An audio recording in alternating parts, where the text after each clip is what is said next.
في شارع راقي في مدينة الرحاب. فيلا مقفولة بقالها كام يوم. ريحة غريبة بدأت تطلع من الجنينة، ريحة موت مش مفهومة. الجيران بدأوا يسألوا فين الأسرة اللي كانت ساكنة هنا؟ الأب مختفي ومراته والأولاد كمان. الجو كله صامت، كأن البيت نفسه مش عايز يتكلم. الشرطة تدخل وتكسر الباب، تفتش المكان وتكتشف إن البيت اللي من بره شكله هادي كان مدفن لجريمة أبشع من الخيال. دي واحدة من أفظع الجرائم اللي حصلت في مصر، مذبحة الرحاب. أشرف راجل في الخمسينات من عمره، شكله من بره راقي، لبسه دايما شيك، عربيته جديدة، وكلامه كله عن البيزنس والنجاح. بيمتلك شركتين صغيرين في مجال الاستثمار العقاري. ساكن في فيلا فخمة في الرحاب مع مراته منى و3 أولاد، عبد الرحمن ونورهان وفريدة. الناس كانت فاكرة إنه عايش حلم، لكن الحقيقة كان كابوس مستني الانفجار. أشرف عليه ديون بالملايين، وشيكات رجعت له تاني، وقضايا نصب، وناس بتطرده كل يوم علشان فلوسهم. في صمت كان بيخسر كل حاجة، فلوسه وسمعته وكمان راحة باله. مراته منى كانت ست محترمة، دايما بتحاول تحافظ على البيت، بس بدأت تحس إن أشرف مش طبيعي، عصبي وبيصرخ ودايما ساكت بالساعات. ولادهم عبد الرحمن في الثانوية العامة بيلعب كورة وبيحلم يدخل هندسة. نورهان بتحب الرسم، وفريدة لسه طفلة صغيرة. ما كانوش يعرفوا إن أبوهم اللي بيحب يجيب لهم الأكل والشرب وكل حاجة نفسهم فيها هو نفسه اللي هيحرمهم من الحياة نفسها. في خلال شهور قليلة الضغط زاد، واتخانق مع شركائه اللي كانوا موجودين معاه في الشركة. رفعوا عليه قضية والمحكمة حكمت عليه بأكتر من 10 سنين سجن. الجيران بدأوا يلاحظوا إن مفيش حد بيدخل الفيلا غيره، ودايما متوتر وعينيه فيها خوف، ووشه كمان بيبقى شاحب. يوم الجريمة كان يوم هادي جدا، الشمس طالعة والجو كان صافي. الجيران شافوا أشرف خارج بدري ورجع بسرعة، شايل شنطة سودا. دخل الفيلا، وقف شوية قدام الباب وكأنه بياخد نفس طويل، وبعدها اختفى جوه الفيلا. محدش شافه ولا سمع منه حاجة بعدها. الساعة كانت حوالي 12 الظهر. منى كانت في المطبخ بتحضر الغدا، وعبد الرحمن قاعد في أوضته بيذاكر. نورهان بتلون في كراستها، وفريدة بتلعب بشوية الألعاب بتاعتها. أول حد دخل عليه كان عبد الرحمن، ضربه من ورا على دماغه بقطعة من الحديد كان مخبيها معاه. ضربه وهي ضربة واحدة بس، والولد نزل على الأرض. راح بعدها لمراته منى، كانت مصدومة لما شافته في وشها ماسك السلاح. حاولت تهرب لكن لحقها وخنقها بإيده. نورهان دخلت تصرخ، وفريدة بتعيط في الركن.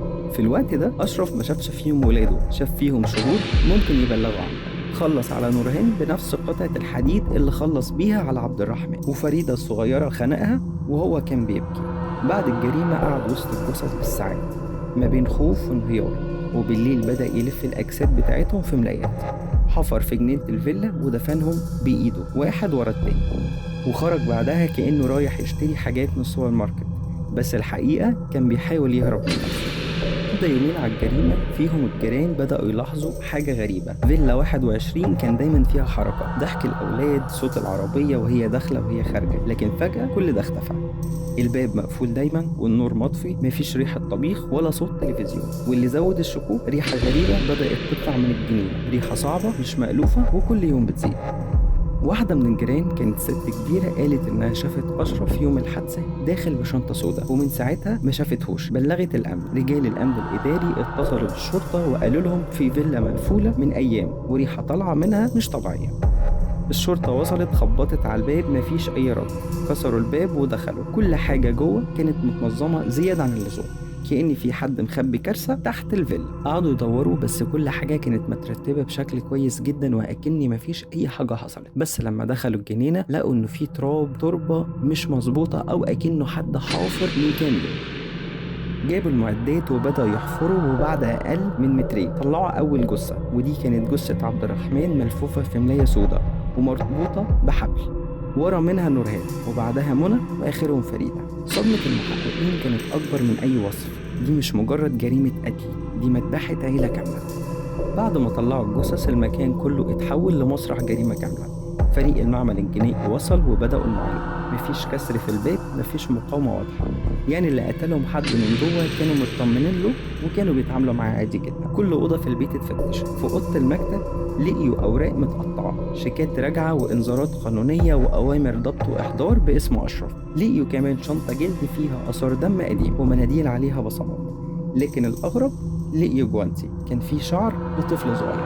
اتأكدوا بعدها إن الشعر ده كان لابن عبد الله. في أوضة النوم لقيوا تليفون أشرف القديم مرمي في الدرج، فتحوه ولقيوا عليه رسائل تهديد من ناس بتطلب فلوس، وكان واضح إنه داخل في دايرة ديون وبيتهرب من الدفع. الشرطة بدأت تربط الخيوط. أب عنده مشاكل مالية، مراته وأولاده اتقتلوا من غير مقاومة، دفنهم في الجنينة وهرب. كاميرات المراقبة في كام شارع حوالين الفيلا جابت لحظة خروجه بعد الدفن. شكله كان مرعوب ولابس نظارة سودة ووشه باين عليه الطاقة. الشرطة أعلنت اسمه كمطلوب رسمي، والبحث عنه بدأ في كل مكان. بعد ما الشرطة أعلنت اسمه وصورته في الإعلام، بدأت البلاغات تيجي لرجال الشرطة. واحد من أصحاب أشرف شافه في محطة القطر في بني سويف وبلغ على طول. فرقة خاصة من المباحث اتوجهت للمكان فعلا. بعد 3 أيام من المراقبة تم رصده وهو داخل أوتيل صغير في شارع جانبي، استخدم بطاقة مزورة باسم هشام حلمي. تم اقتحام الغرفة، لقوه قاعد في ركن، دقنه طويلة ووشه باهت وعينيه تايهة. مقاومش، بالعكس لما شاف الضابط قال له بصوت واطي: أنا كنت مستنيكم، أنا خلصت. في التحقيق اعترف من أول لحظة وقال: أنا قتلتهم علشان مرتاحوش بعدي، أنا كنت هنتحر بس فكرت هما يشحتوا بعدي فخدتهم معايا. قالوا إنه خطط للجريمة من أكتر من أسبوع، واشترى أدوات الحفر قبلها بيومين، واختار يوم الجريمة علشان كان عارف إن كل الناس في الشارع مشغولين بحفلة في نادي قريب. ولما سألوه في التحقيقات ليه دفنتهم في الجنينة، قال مكانهم كان معايا أنا مش في تراب الناس. واعترف بتفاصيل الضرب والخنق واللف في الملايات. حكى بصوت ثابت بدون دمع، بس صوته كان فيه خجل، كأنه ندمان ومش ندمان في نفس الوقت. النيابة أمرت بحبسه فوراً، وتمت إحالته المحكمة عاجلة بتهمة القتل العمد مع سبق الإصرار وإخفاء الجثث. بعد ما الخبر انتشر الرحاب كلها اتقلبت. جيران ما كانوش مصدقين، ناس كانت بتقول ده كان بيحب مراته وعياله جدا، معقولة يعمل فيهم كده؟ المجتمع في الوقت ده اتقسم لنصين، ناس قالت إن أشرف مريض نفسي، وناس شافته مجرم جبان قتل أهله علشان يهرب من فشله. لكن تحليل الطب النفسي اللي اتعمل عليه كان أوضح وصادق. الشخصية بتاعته عندها اضطراب نرجسي حاد، بيشوف نفسه فوق الكل ومش بيستحمل الفشل أو الإهانة. لما وقع في الديون حس إن العالم كله ضده، وعلشان يحافظ على صورته قرر يمسح كل حاجة، وما قدرش يواجه الحياة فقرر يدفنها بإيده. تقرير النيابة وضح إن القتل كان ممنهج وإنها جريمة متعمدة. بدأت محاكمة أشرف وسط اهتمام إعلامي واسع. المحكمة كانت مليانة ناس، الصحافة وأهالي المجني عليهم. الجلسات كانت مكثفة، والمحامي حاول يدافع عن موكله بأنه كان تحت ضغط نفسي شديد، لكن الأدلة كانت أقوى من ضده. جيرانه وأصدقائه والناس اللي كانت محيطين بيه حكوا عن التغيير المفاجئ اللي حصل في سلوك أشرف، وأخصائي الطب النفسي أكد إن الجريمة كانت متعمدة ومخططة. بعد مناقشات طويلة المحكمة أصدرت حكمها: السجن المؤبد لأشرف بتهمة القتل العمد وإخفاء الجثث والتسبب في الصدمة للمجتمع. مذبحة الرحاب ما كانتش مجرد جريمة قتل، دي كانت صدمة أليمة لكل حد يعرف أشرف وعيلته. الناس لحد النهاردة بتفتكر الحادثة كدرس في قدر الإنسان لنفسه والناس اللي بيحبهم. أنا محمد أنور، ما تنسوش تعملوا اشتراك في القناة وتفعلوا زر الجرس عشان توصلكم كل الحلقات الجديدة. استنوني يوم الخميس الجاي الساعة 9 في حلقة جديدة من أبعاد تانية.